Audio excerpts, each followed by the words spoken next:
NPR's Top Pros Talk, connecting with Gen Z audiences, featuring Courtney Miller, Executive Vice President of U.S. Strategy and Brand at Edelman U.S. And here's your host, Doug Simon. Courtney, why did Edelman decide to do a Gen Z survey? Well, I think it was about the sixth or seventh CMO that started asking us questions about who this generation was that really sent our flags raising.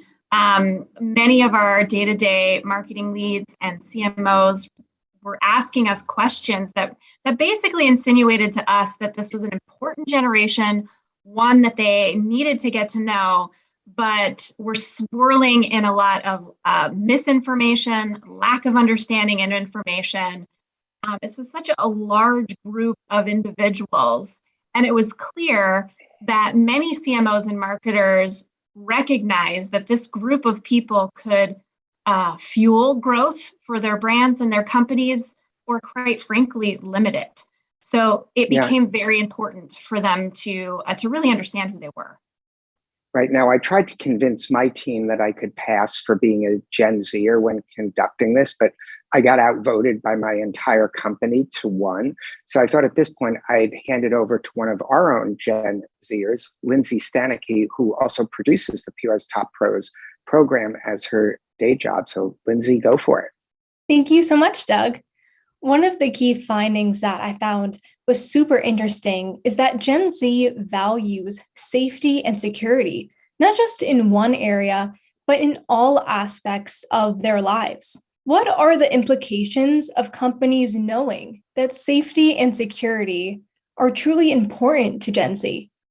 Yeah, we were fairly gobsmacked by just how pervasive safety was to this audience. You know, we kind of joked a little bit that this is a generation that's very Maslow. They sort of start at the very bottom rung of the Maslow's hierarchy of needs. And it's no surprise, given sort of the cultural tumultuousness that they've been living through, that they're really craving safety and security. I think the stat that really stuck out to me is that they prioritize feeling safe over building strong friendships. That just goes to show just how strong of a pull needing to feel safe and secure are. And I think for marketers and brands, companies alike, this is such an interesting finding and has so many implications in terms of the kinds of claims you can make, how you back it up, the order in which you communicate, where you communicate, knowing that that's a priority for them. Yes, that's so interesting. And can you explain some of the other key findings that you found during this report? Yes. So, it's interesting. I have a child, a 14-year-old at home, squarely in Gen Z. And so I thought I knew everything there was to know about them because I have one living under my roof. But there is a whole generation. We tend to think of them as a monolith, but they're not. And so the things that really stuck out to us is that they are highly sensible, whip smart. They're globally unified, which I don't think is a new finding. But what was interesting to us is just how united they were in their findings, regardless of country. They were actually more similar than dissimilar, and they trust differently. We talked a little bit about safety, but they're also very moved by taking care of people and the world. And uniting for change. Activism was something that we really wanted to dig into with this group because we know how important it is to them. And we actually found that for them, activism, they really define it as unity. Unity is their superpower. So it's not so negatively charged. This is about unifying for the greater good. So I would say they trust differently, with safety, care, and unity being the three things that really underpin that trust. And speaking of activism, I know that Gen Z wants brands to speak up about political or social causes. How do you think this changes brands' marketing approaches going forward, and how can they navigate Gen Z's various beliefs? It's a good question because, at Edelman, we really like to look at every brand as having a very unique role to play. And so we really start with the equities that are unique to specific brands. And what we've started to learn is that this is a generation that's empowered by so many causes and social issues. But they recognize that they're young and they don't always have all the resources at their means to do it. And so they truly are looking to brands to help partner with them. So our study actually pinpointed some of the common issues that this generation unites around. Things like climate change, COVID, living in a with COVID world, not a post-COVID world, and social justice issues. And these are the areas that I would recommend brands start with, and using their unique equities to figure out how they can lean into some or one or more of these causes and really partner with Gen Z. Getting together with them and making them part of the solution, I think, is critically important. Many members of Gen Z are looking for jobs, and even some of them are changing career paths.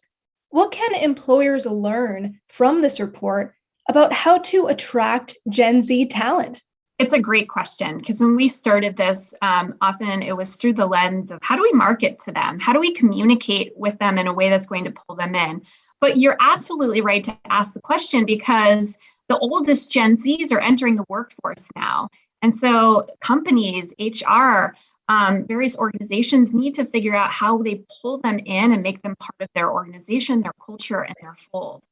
And what we found is very similar to the safety and security needs that they have, that they are very Maslow, as we talked about. They are first and foremost interested in safeguarding their future.